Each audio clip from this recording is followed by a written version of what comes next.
vote like your life depends on it. Vote like your family's life depends on it. I've never said that before about any election. I'm saying it about this one because I'm sure it is true. There is so much government waste that it's kind of like being in a room full of targets.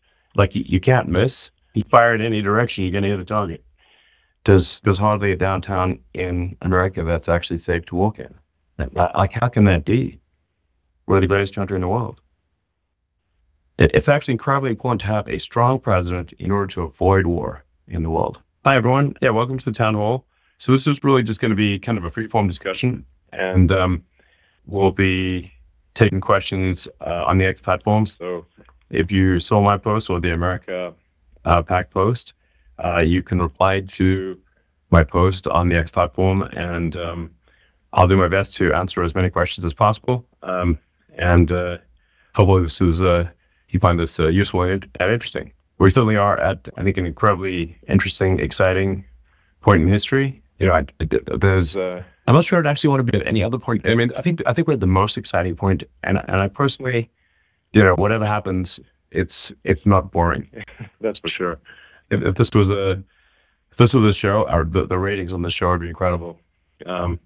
And you know, there's always like a lot of talk of, you know, this problem and that problem and whatnot. But I think it's possible for us to have an exciting, inspiring future that is better than the past and just something that everyone can look forward to.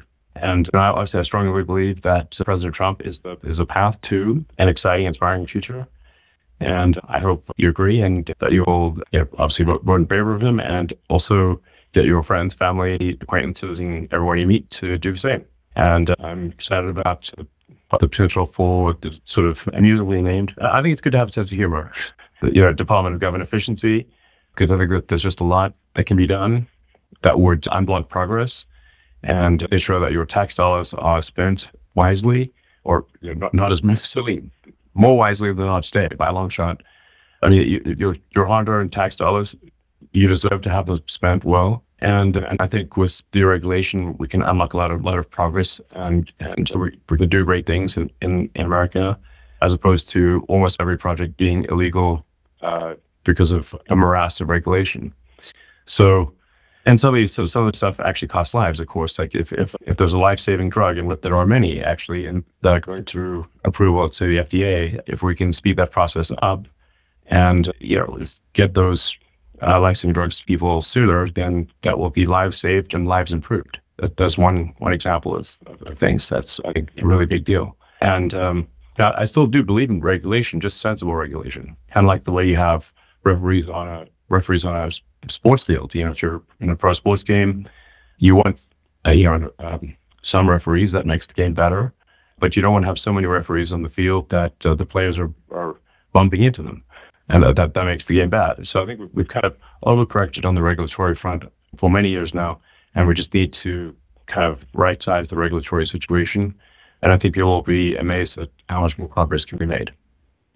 So with that, and I guess what I should perhaps also just reiterate the key values of the America Pact. It's really pretty simple stuff that I think is fundamental to what has made America great, and what, if upheld, will make America even greater.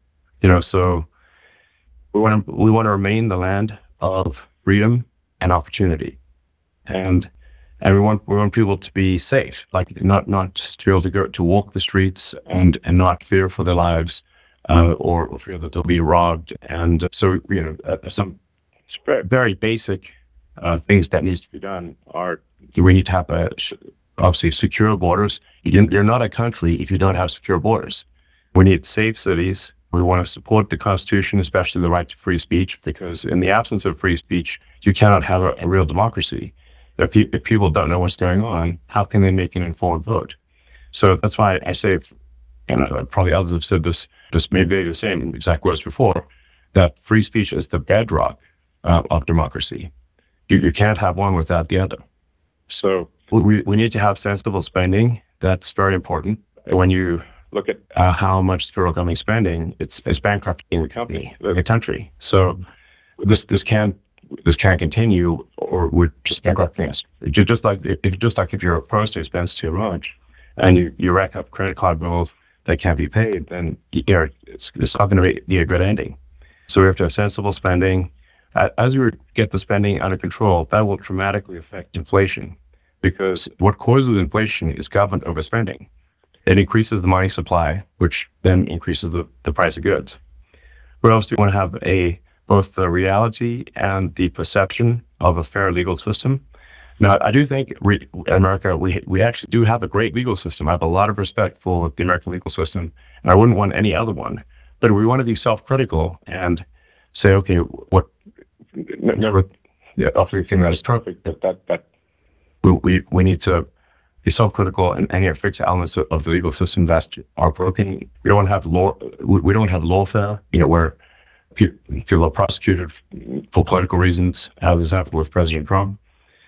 And then I'm a big believer in the Second Amendment, that people have a right to self-protection. So, in fact, I think if you don't have the Second Amendment, the right to bear arms, the First Amendment's meaningless, because the government can just take over any time they want, and you can't do anything about it. And that's what happened recently in Venezuela, where the people don't have, first of all, don't have guns anymore, because when Chavez came to power, one of the first things he did was take away people with guns for their own safety, of course. But then that made all future elections meaningless. And when they faked elections in Venezuela, the people protested and got shot, and they couldn't do it. So now they're stuck. So it's fundamental, and it really is true. The founders of our great country had tremendous wisdom in creating the Constitution and in the amendments that were added. And they were added for a very good reason. The First Amendment free speech was added because people came from countries where if they spoke their mind, they would be arrested or shot.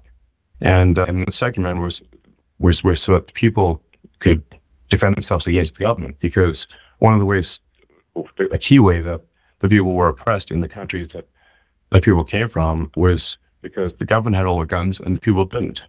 That's why they put the Second Amendment in there. It's a super big deal.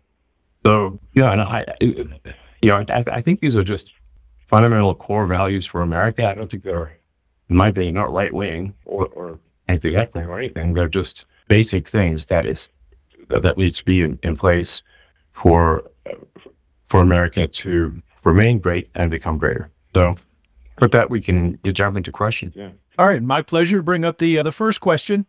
We've got Daryl joining us. Daryl, welcome to the call. You are live with Mr. Elon Musk. Go ahead, please. Mr. Musk, how are you? Good. How's it going? Good. Hey, this is a real honor and pleasure. I really respect what you guys are doing. I did have a question about the fact I've heard Trump talk about bringing more manufacturing home, which I think is absolutely necessary. But I question the ability to do so, being that the U.S. dollar is the reserve currency of the world. And essentially, that requires, to preserve that privilege, that requires us to, as a nation, to kind of export most of our manufacturing abroad to service the dollar debt that is also abroad, the euro dollar. So I wonder what your thoughts on that was, and how that might be kind of antithetical to bringing manufacturing home and preserving the dollar as the reserve currency of the nation, or of the world. Thank you. Sure. Well, I think what President Trump is saying, obviously I agree with it, is that we should do more manufacturing in the U.S. Now we're obviously not going to do all the manufacturing, but we've over time done less manufacturing than we should. And we've moved a lot of manufacturing out of the country, more than we should move out of the country. So we still obviously have a global economy, and there's the economics of comparative advantage, where some countries are really good at making a particular product or providing a particular service, and global trade actually leads to global prosperity. So, but I just think we just need to shift the needle more towards manufacturing domestically. Yeah, I think it's just a sensible thing to do.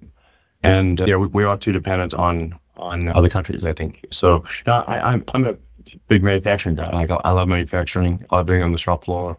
I love making things. I've always loved making things since I was a kid. So To me, manufacturing is awesome. And there was some weird reason, like, manufacturing, I think, sort of became uncool, at least among sort of like in the elite universities or something. I don't know, but to me, manufacturing is super cool. And I have tremendous respect for people who build things, who build products, provide services, do an honest day's work, and build products and services that other people enjoy and bring them happiness. That's a great thing, and we should do more of that in America.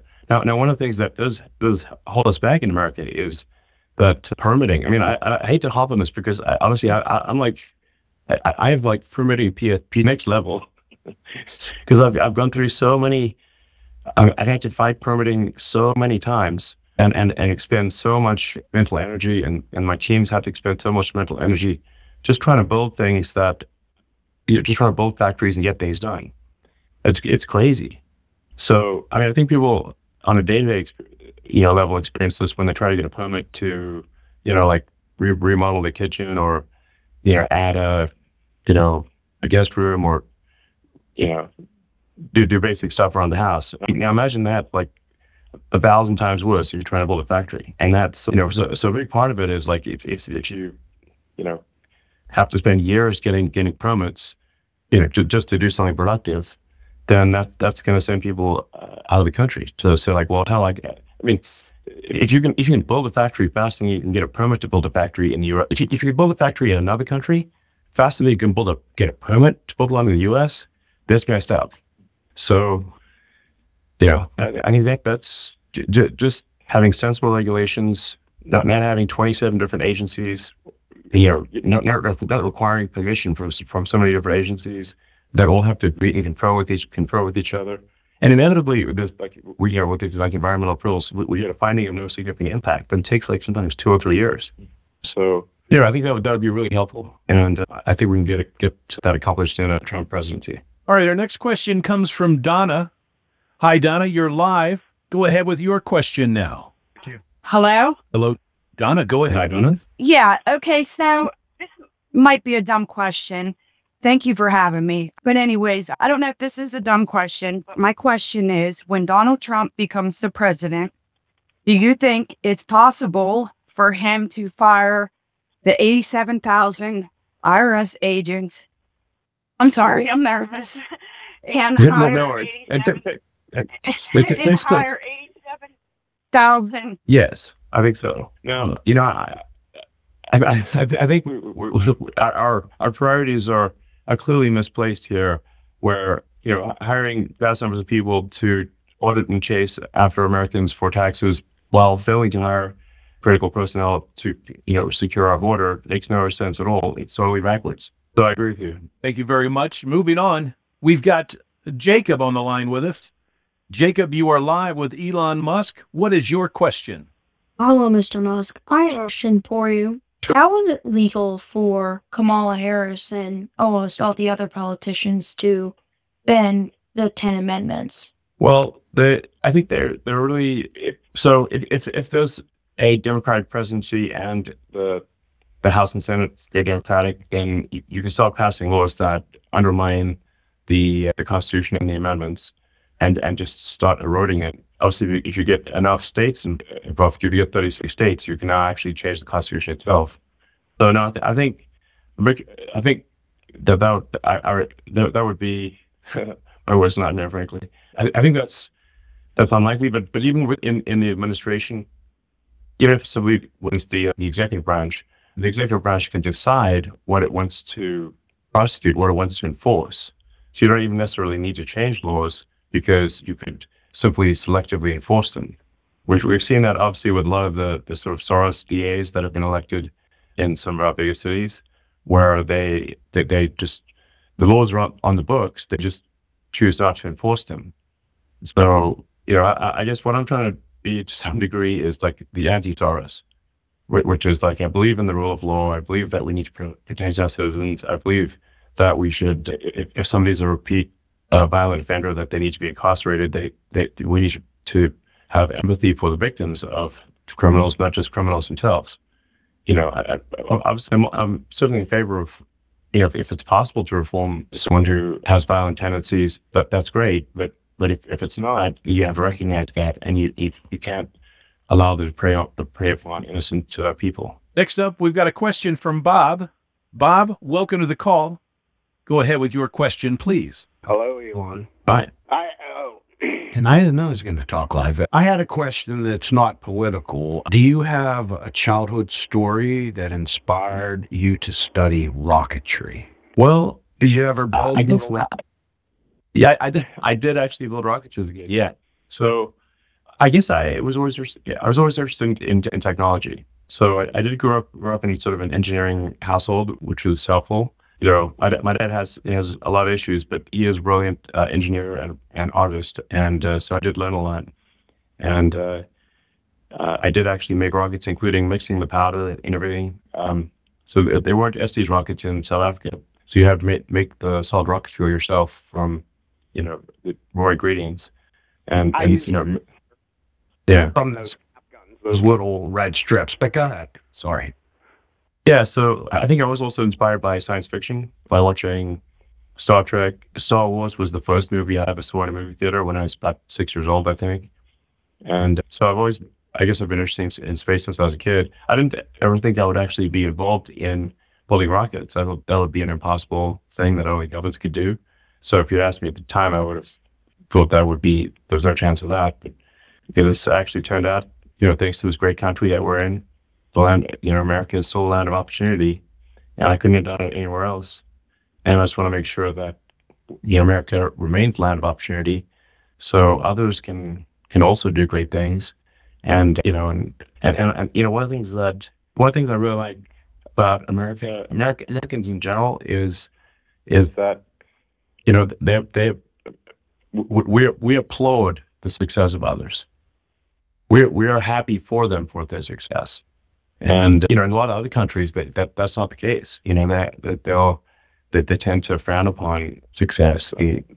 But I think like we always want to be the country that is glad for people's success, and you know, and just and make sure that there's an opportunity for anyone who's hardworking and talented to get in. Moving on, we got a question from DJ. Hi, DJ. You are live with Elon Musk.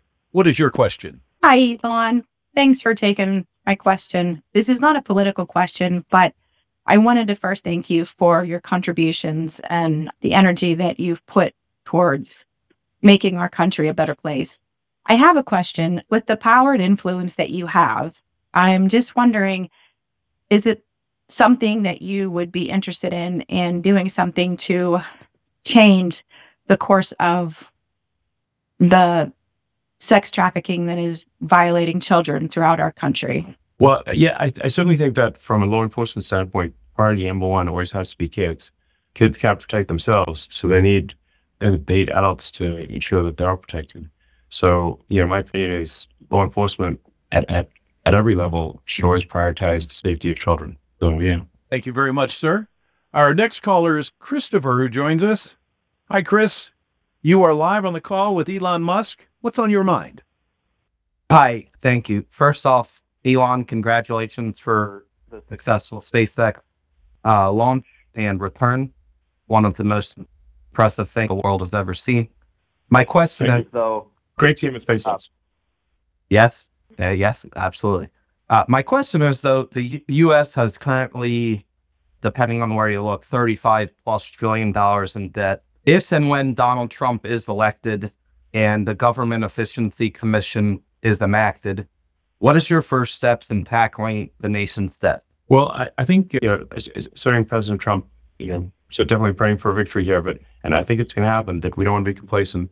But I think even once the elections takes place, I think we'll immediately begin looking at where to take the most immediate action. Now, the reality is that there is so much government waste that it's kind of like being in a room full of targets.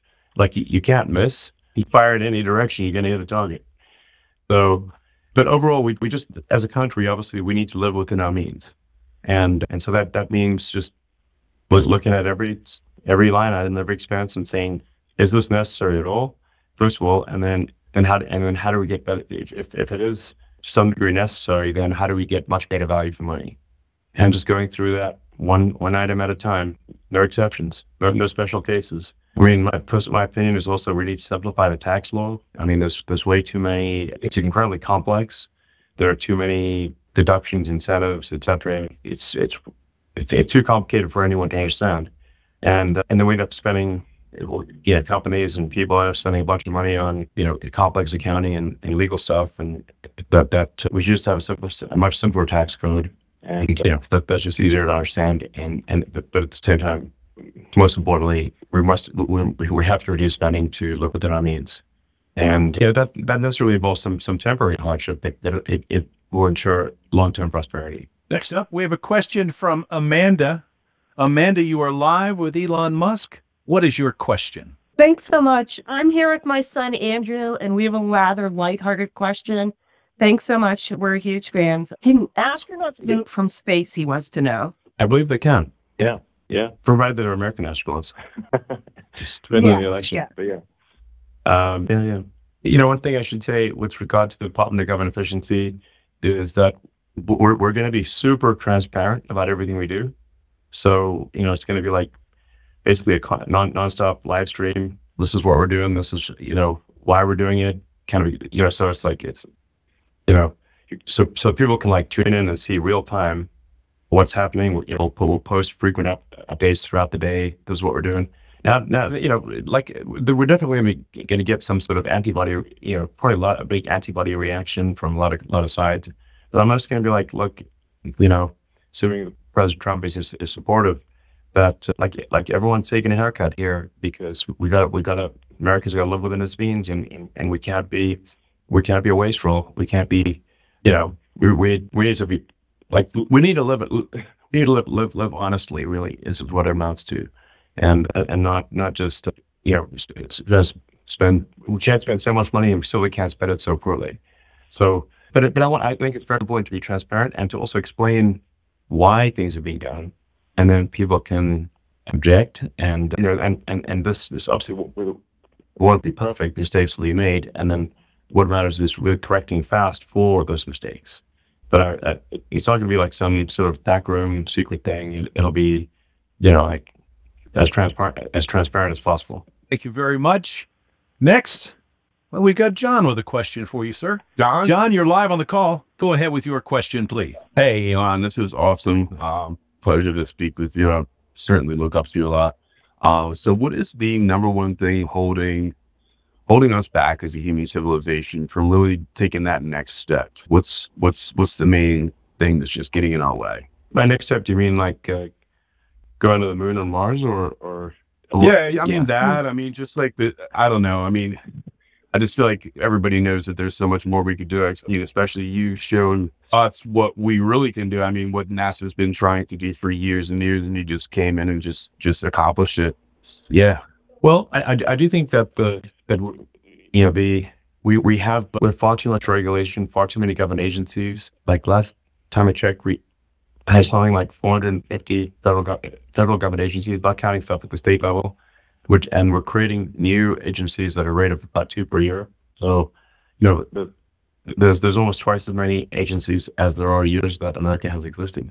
So this is just causing what I call like slow strangulation by overregulation, and the federal reserve. Historically, the forcing function for getting rid of bad laws and regulations has been war. Now, we don't prefer. We want to fix this without war. So that just requires a concerted effort to do that, and I think it will be astonished by how much more we get done if we're not just tied up in massive amounts of red tape. So yeah, it's a really big deal. Yeah. Our next question is from Colleen. Colleen, you are live with Elon Musk. What is your question? My question, Elon, is I understand that you want to invest in Pennsylvania, and I've seen some billboards. What type of investment opportunities are you looking for? Well, there's my companies do a lot, like Tesla, SpaceX, Boring Company, Neuralink, X Corp, XAI. So, and I did, I lived in Pennsylvania for 3 years, car school there in Philadelphia. So I'm a big fan of the state, and I think those probably a lot that kind of should be done in the state. So, yeah, I looking at a lot of different possibilities. So next up, we've got a question from David. David, you are live with Elon Musk.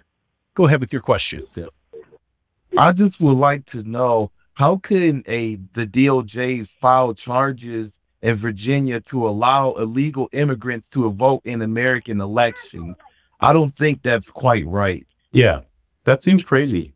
I don't know what the priorities seem. They seem wrong, or if there is some reason for it, I'm not aware of what the good reason is. But it does seem crazy that the Federal Department of Justice is suing a number of states to keep voters on the roll who are known to be non-citizens. I think the reason they gave is like they thought they're claiming it would create some sort of chaos before the election. But I'm like, what are you talking about? Like, if someone's not eligible to vote, take them off the roll. It's that simple. Like, what's hard about that? I think, in my opinion, the obvious strategy of the Democratic Party is to import as many voters as possible, and again, whether it's going to vote illegally or legally, I think this is they're just doing voter importation at a scale that is unprecedented. And I think the only thing we want to argue is it like intentional or unintentional, but the fact that they're doing this is a fact, backed up by the government's own statistics. You look at the growth in number of illegals in the swing states like Pennsylvania, Wisconsin, Arizona, North Carolina, and every swing state has had triple-digit increases over the past 3 years in the number of illegals, according to the government's own data. This is data from a Democratic administration. Doesn't that seem weird? Like, what's going on? And if for a lot of swing states, the voting difference is only like maybe 10, 20,000 votes. So if you import 200,000 illegals and they're beholden to the Democratic Party that got them there with a bunch of handouts and also they want to bring in their friends and family and stuff, so they know the Democratic Party can help them. So basically, the Democratic Party is bringing in a bunch of people that are beholden to them in the swing states. This is just objectively what is happening, and I think this is why I think this could potentially be the last election, because if the Dems are able to bring in enough illegals and then get them to vote legally or illegally over the next 4 years, then they will swamp the difference in the swing states, and every swing state will go blue. And then we'll just have a one-party state. We won't have real elections anymore. And that would be the end of democracy. Yeah, I think this is a really big deal. Thank you, Mr. Musk. Moving on to our next question, we've got Nicholas joining us. Nicholas, you are live on the call. What's your question? Yeah, hi. I'm currently living with a spinal cord injury, and I just wanted to know, I've been following you with your Neuralink advancements. I wanted to know if under Trump, if you would get the same amount of funding to continue pursuing Neuralink and, medical technology towards people with spinal cord injuries, because I feel a lot of us are affected in America, and it kind of stunts us in our growth as a nation. And if you're still interested in pursuing that. Yeah, absolutely. So to be clear, Neuralink, which is my company that's working on sort of brain and spinal cord implants that can help solve, I think, ultimately almost any neurological disease with basically any kind of brain or spine damage. I think ultimately can be solved with a Neuralink device. But we don't currently receive any government funding, so it's all private funding. But we are somewhat slowed down by the regulatory process. Like it's quite arduous just getting regulatory approval. And no, I don't want to actually attack the individuals at the FDA who are working with us, because I think they're doing the best that they can within the system that they are forced to operate in. So they're doing their best, but nonetheless, it does slow us down. And I think we should be able to go faster in the U.S. with advancing Neuralink technology and other technologies that are out there unrelated to my company. So that would be a really big deal. I mean, Neuralink, in order to move faster, actually, we're going to be doing patients in Canada and in England, and because it's things are just moving too slowly in the U.S. That actually also slows us down because we've got to do a lot of travel and stuff, and it's not easy, dealing with all these other countries. So I think, I hate to keep hopping on this regulation thing, but it really is slowing down every country. I mean, every company in the country. So, and there's a lot, like I said, there's a lot of life-saving cures or things that dramatically improve quality of life that are just slowly winding their way through the regulatory process. And if some of them get denied, even though they probably should be approved because there's some risk of something bad happening.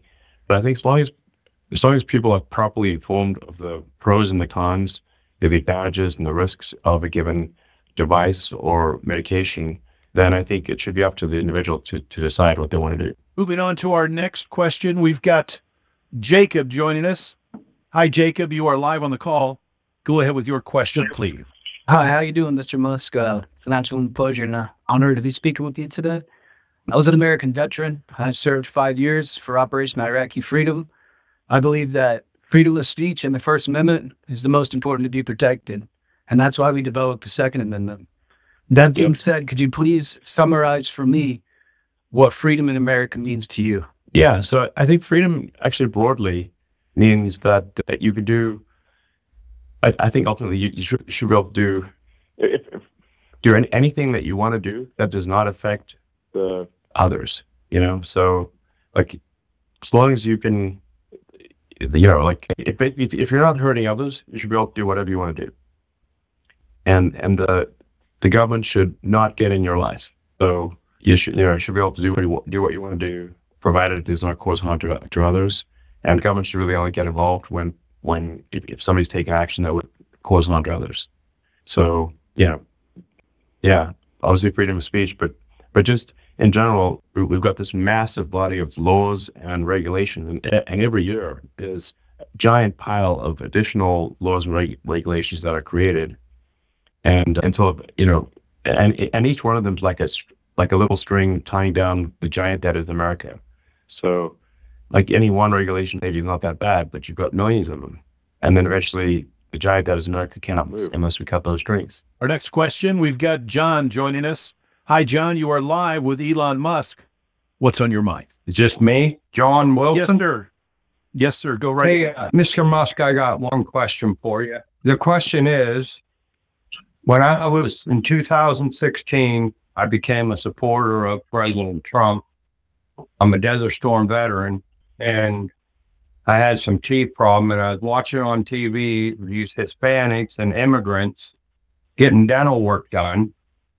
And so I wrote the president, his administration, an email, and I asked him about it. The next day, the administration had called the Altoona PA VA, and got me into the dental clinic. But the question I have for you is, when and how did you end up supporting Mr. Trump? What made you support him? Because I know you didn't support him in 2016. Yeah, I mean, well, first of all, I really haven't been involved in politics until recently, like in any meaningful way. So, I just sort of was living in California at the time, and like pretty much everyone around you is like a Democrat. Like, it's like the beast at the time. I think these days there's a lot more Republican.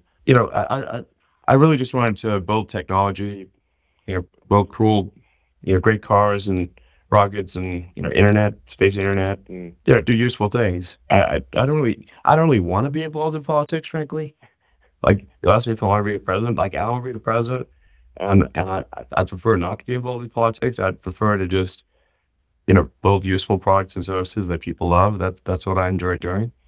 But I came to the conclusion that we're really at a fork in the road of destiny of America and of the Western world and perhaps of civilization as a whole, because I just saw continued erosion of freedom of speech, attacks on the right to bear arms, just generally attacks on the Constitution, the sort of oppressive nature of the federal government getting worse every year, and and then there's this whole crazy like open borders thing, which is a total madness. And then I was hearing one story after another of friends of mine who've been sort of violently assaulted and robbed, and it's been getting like worse every year, like way worse every year.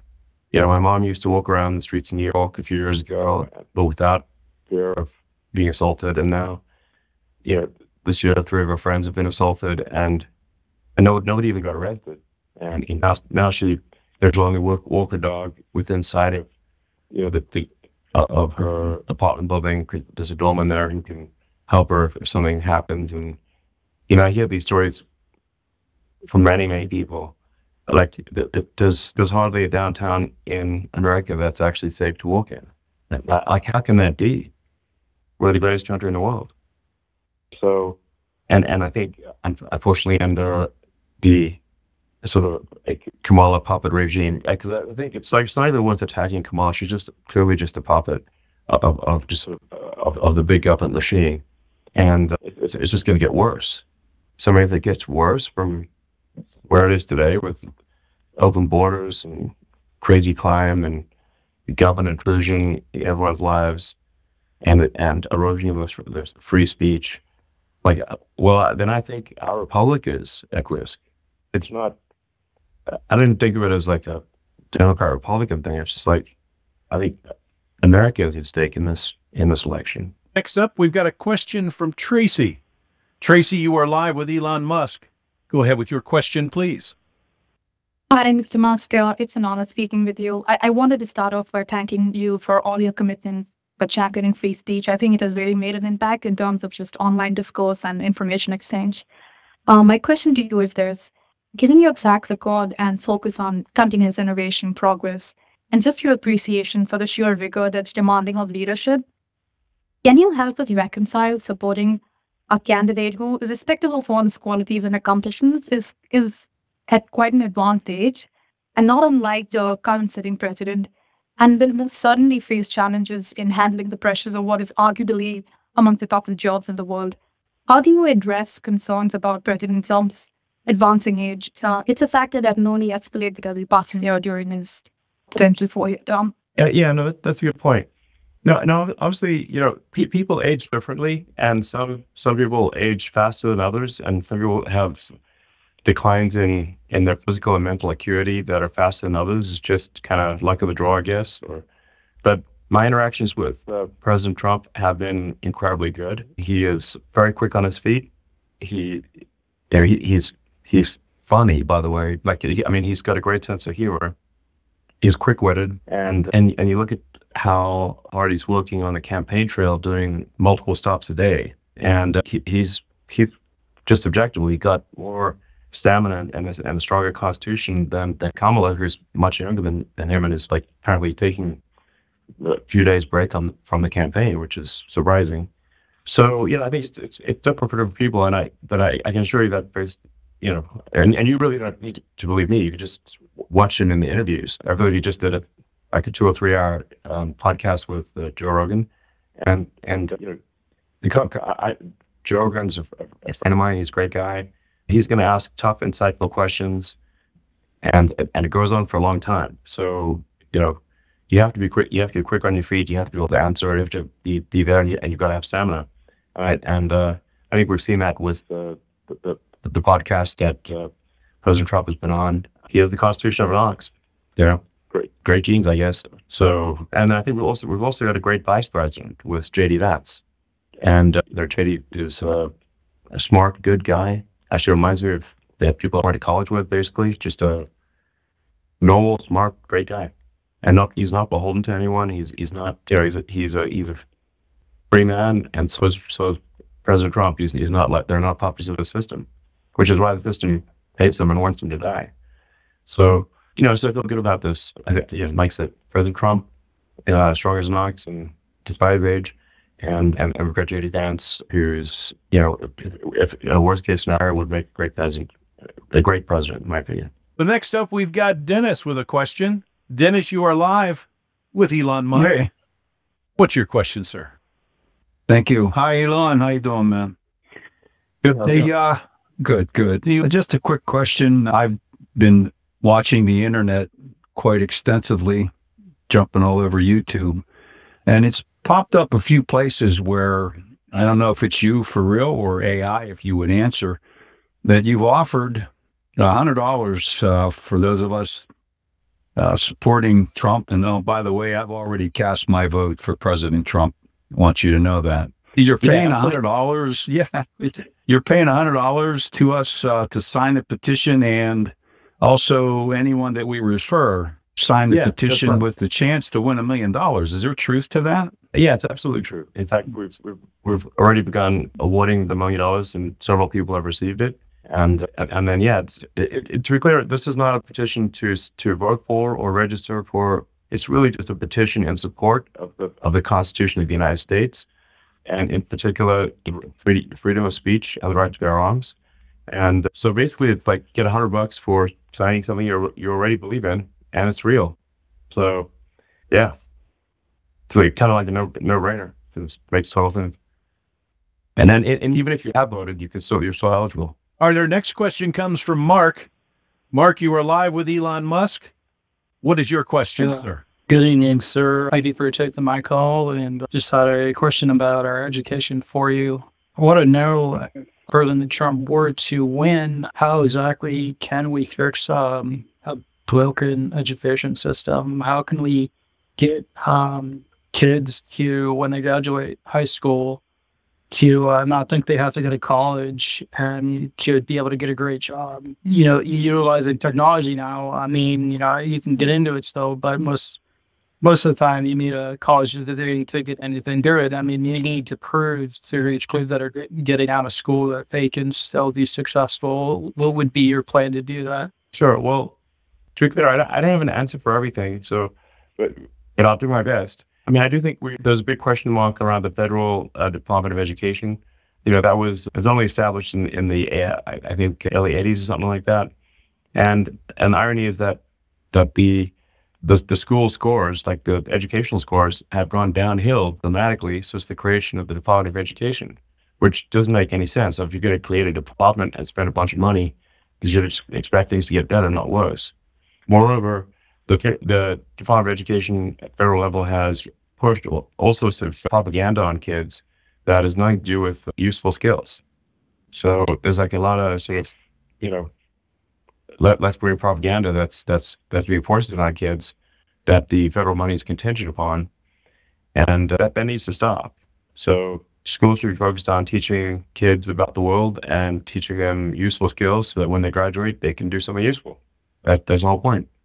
And that they want them to understand the world, be an informed voter, and have skills that they can immediately apply.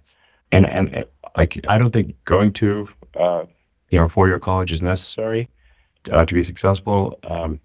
I think for a lot of people, it's actually going to make a lot more sense to learn a trade. You know, be an electrician, plumber, carpenter. You know, I think I have a lot of respect for anyone who just does an honest day's work and is as useful to their fellow human beings.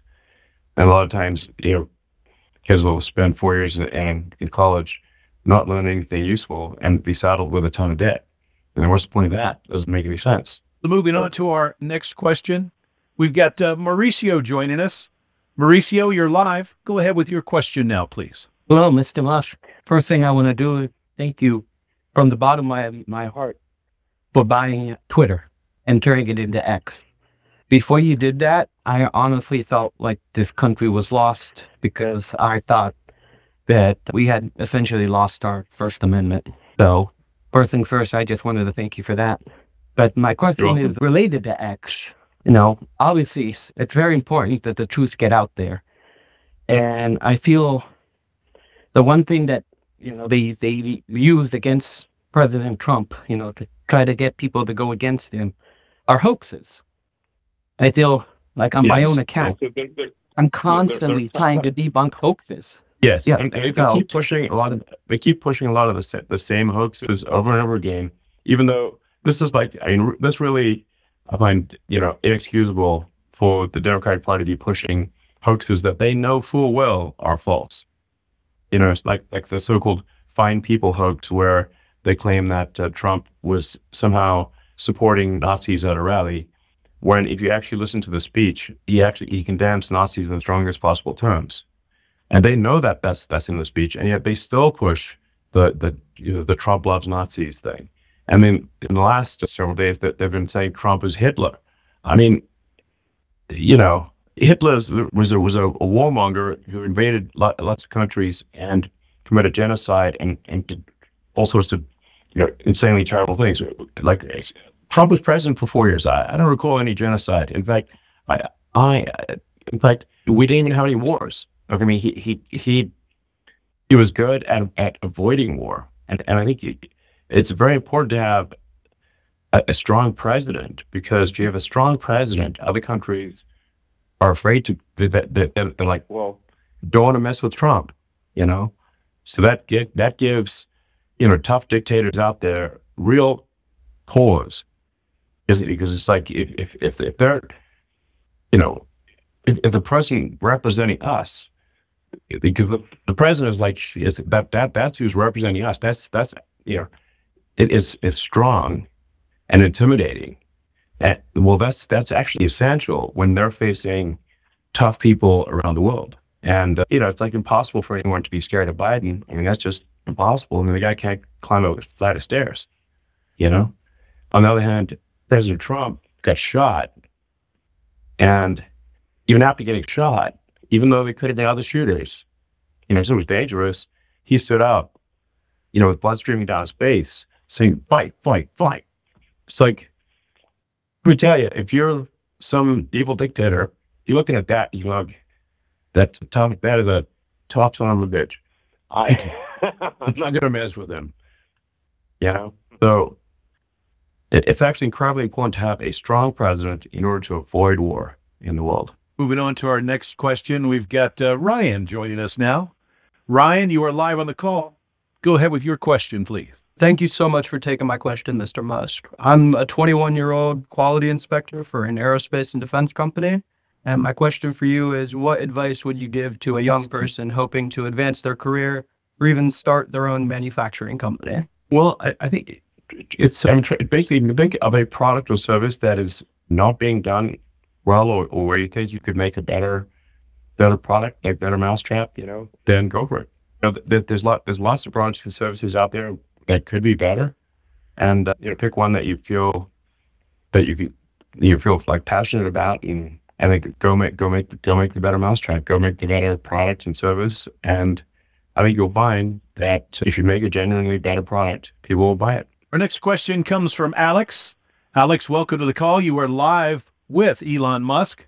What's your question? Hey, Elon. Pleasure to have me on, or awesome to have me on here. I was wondering, with debt spiraling in the U.S., and if I've been a kid, how is the Department of Government Efficiency going to help with that? And are we going to get to a point where we're going to pay down our debt at any point? Yeah, I mean, to be quite frank, I would consider it a victory even to slow down the debt. I mean, if I really had the power, I had my brothers, if I had full power to take action, I would balance budget immediately. Say, listen, we're going to stop spending more than we bring in, and we've got to have at least a slight surplus to start paying down the debt, just like a citizen would have. If you're an individual and you're racking up crazy debt, well, obviously think there's and you got to start paying down that debt, and same is true of a country. So that's what I'd like to do. Now, obviously, a lot of people, who are taking advantage of the government, are going to be upset about that. So I think probably need a lot of security, but it's got to be done. And if it's not done, we'll just go bankrupt, and well, already I believe just the interest payments on the debt, from what I was reading, are about 23% of all the tax revenue of the government. So it's like a quarter of the money being brought for taxes. All it's doing is paying interest, and that number is growing every year. Eventually, we'll only have money to pay interest, and we won't have any money for essential services, and then that's when you're bankrupt. Like this is a crisis, and the media doesn't really talk about it for some reason. I remember growing up when I was younger, it was always a common topic of, discussion that, yeah, the government's spending too much and the deficit's rising. That's for some reason not a big topic, but we're in a far worse situation than we've ever been in the past. I mean, it blows my mind that just the interest payments on our debt now exceed the Defense Department budget, which is the Defense Department has $1 trillion budget, and just our annual interest payments on the debt, not paying down the debt, just the interest, is over $1 trillion a year. That's insane, and it's growing fast. Moving on to our next question. We're joined now by Cindy. Hello, Cindy. Welcome to the call. Go ahead with your question, please. Hello, Cindy. Like we might have lost Cindy. Yeah, I'm here, sir. You're live. Go ahead, please. Hi, Elon. I have two things. One, I want to make a comment. Okay. I have a handicapped daughter. She wheelchair bound, 24/7 care. But when she sees you on TV, she just goes, ecstatic. She just thinks, that you're the greatest thing. So I just wanted to tell you that. But my question, and I'm going to try and put this, let me see. Okay, so a president can only have 2 terms, okay? But a Senate or a congressman or a Superior Court judge can have a term until they die. Yeah, it's too long. Right. Yeah. Why does that happen? And do you have an opinion on that? Because personally, my opinion is if a president can only have 2 terms, then they all should all have 2 terms. Well, I think I tend to agree with you that there should be term limits on probably all, the elected officials, and there should be some kind of limit on the judiciary as well. The path out of the Supreme Court shouldn't be a hearse. So, the founders were very wise in creating the Constitution and the amendments, but they did not anticipate that people would live, to extreme age, because back then nobody did. But now, we can keep someone alive even if they're non-compos mentis. So, but if they're not mentally astute and they have a job that requires being extremely mentally astute, that obviously doesn't work. So we've got a question here from Julie. Julie, you are live. Go ahead with your question from... Hello. Hi, Julie, you're live. Thank you so much for giving me a chance to talk to you. First of all, I want to congratulate you on your SpaceX coming back to the launch pad. That's an amazing technology you use. Congratulations on that. And thank you. My question is, probably, I don't know, it should be a question for you or it should be for Trump. My name is Julia, and an Indian. I'm an immigrant in the US, but I'm a US citizen. We do have a lot of illegal immigrants here. And I do go to New York a lot. I have business in New York too. Before, when I go to New York, I'm never scared. I park my car in the garage. I walk at a free room. Now, in the last 1 year, I'm scared. When I walk, at least 2-3 times I look around that I'm not getting mobbed, not snatching me. It's a very bad scenario here. I would really want to know what our President Trump will do to all these illegal people, what he will do about them, how he will take them out, so we can have the big American back. A safe place. Yeah. Well, I mean, the story that you're telling me is the story I'm hearing from everyone, which is that our cities have become dramatically less safe, not just perception of less, but it actually less safe. As I mentioned, like my mom's friends this year just getting assaulted on the streets, and no one even got arrested, by the way. So then whoever those people were doing it, but now they're just going to keep doing it. So I think there needs to be we need to imprison people who are repeat violent offenders. There's no choice, or they will prey upon the public and rape these unsafe cities. So that needs to be a priority of the Department of Justice and of the executive branch, and then obviously we need to have a secure border, because otherwise people can come across the border who are bad people. I mean, I think thankfully most people across the border are probably good people, but there's going to be some percentage that are not, and we need to stop that. Like there needs to be solid vetting of whoever comes into the country to make sure that they will be an asset to the country and not prey upon innocent people. So basically, security and safety. I mean, that's a base level thing. If you don't have security and safety, you don't have anything. And I feel like that's just getting worse every year. I feel like everyone's telling me, and my direct observation is it's getting worse every year. So it's essential that we elect President Trump so we can do something about it. Looks like we've got time for just one more question, and that honor goes to Josh, who's joining us. Josh, you're live. Go ahead. Hi, Elon. Hey, what's up? Hi. How you doing? I told the lady that was doing the thing before that it's not really a political question. I personally am voting for Donald Trump because I feel like he's a strong leader, and really, for me, the criteria is just to have the gas price go down. So I don't hear like a lot of talk about people whose lives like don't work at all as the gas goes up. But that's my situation. But anyway, I was calling to see how was the pizza that you had with Joe Rogan? Could you talk to him tonight? Yeah. I mean, it was a weird pizza, I have to tell you. But I could tell that you didn't like it. I felt like you didn't like it. But no. Okay, no. Like, it's not going to be top of the list on my types of pizza. I think it was like, what is it, like fish and pineapple or something? But like what?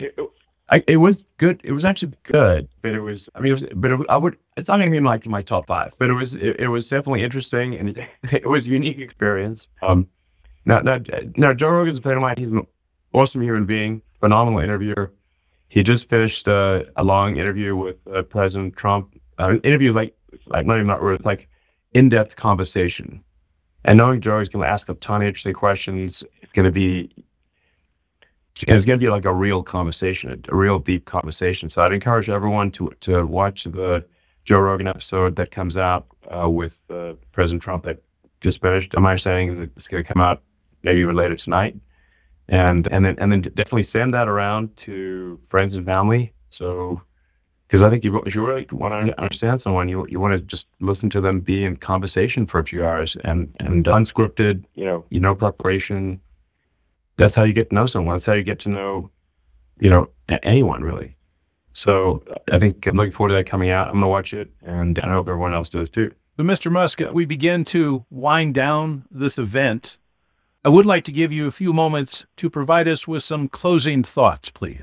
Yeah. So my number one closing thought, really, it's just a request, which is to make sure that you vote early, and that you get your friends and family to vote, and you get strangers to vote, and just vote like your life depends on it, vote like your family's life depends on it, because I think it does. And I've never said that before about any election. I'm saying it about this one because I'm sure it is true. So this is a full command of destiny, and we need to take the right path. That's it. Thank you. Thank you, sir. And thank you to everyone for making the time to attend this live town hall with Elon Musk. And as he just was talking about, we encourage you to get out and vote early and get your mail-in ballots returned as well. Thank you again for your time. Have a wonderful evening and a fantastic weekend.